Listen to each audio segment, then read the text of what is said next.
السلام علیکم، آپ دیکھ رہے ہیں یوٹیوب چینل عام سی باتیں، اور آج ہم آپ کو بتائیں گے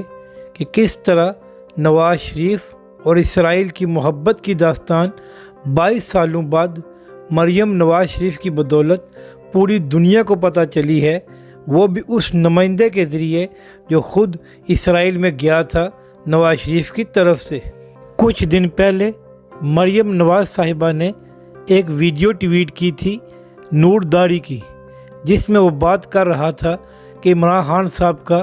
کوئی نمائندہ مبینہ طور پر اسرائیل گیا ہے، لیکن اس میں اسی شخص نے یہ بھی بتایا تھا کہ 90s میں نواز شریف صاحب نے بھی اپنا نمائندہ اسرائیل بھیجا تھا۔ حالانکہ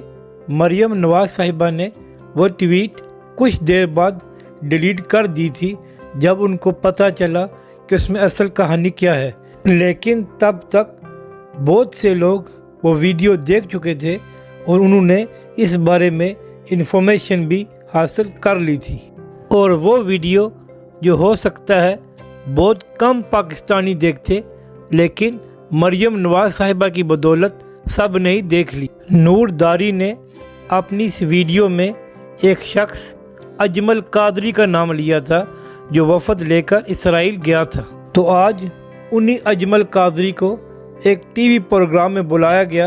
اور اس بارے میں ان سے پوچھا گیا، تو انہوں نے تصدیق کی کہ ہاں بالکل ہمیں نواز شریف صاحب نے بھیجا تھا۔ مزید انہوں نے بتایا کہ نواز شریف صاحب بڑے ایکسائٹڈ تھے اسرائیل کے ساتھ تعلقات کو معمول پر لانے کے لیے اور ان کے ساتھ تجارت کرنے کے لیے۔ یہاں پر یہ بات یاد رکھنے والی ہے کہ یہ واقعہ 1998 کا ہے، یعنی اس وقت کسی عرب ممالک نے اسرائیل کو تسلیم نہیں کیا تھا اور نہ ہی پاکستان پر کچھ پریشر تھا اسرائیل کے ساتھ تعلقات قائم کرنے کا۔ تو یہ نواز شریف صاحب کی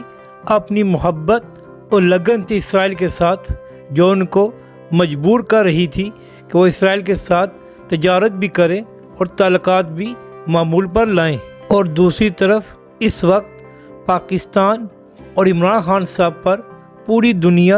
اور دوست ممالک کی طرف سے بھی دباؤ ہے کہ آپ اسرائیل کے ساتھ بات چیت کریں، لیکن پاکستان نے صاف جواب دیا ہے کہ جب تک فلسطین کا کچھ نہیں ہوتا ہم ان سے بات چیت بھی نہیں کریں گے۔ تو اب آپ خود اندازہ لگا لیں کہ کون اپنے موقف پر قائم ہے اور کس کو اسرائیل کے ساتھ محبت تھی اور ان کے ساتھ تجارت کرنا چاہتا تھا۔ اگر آپ کو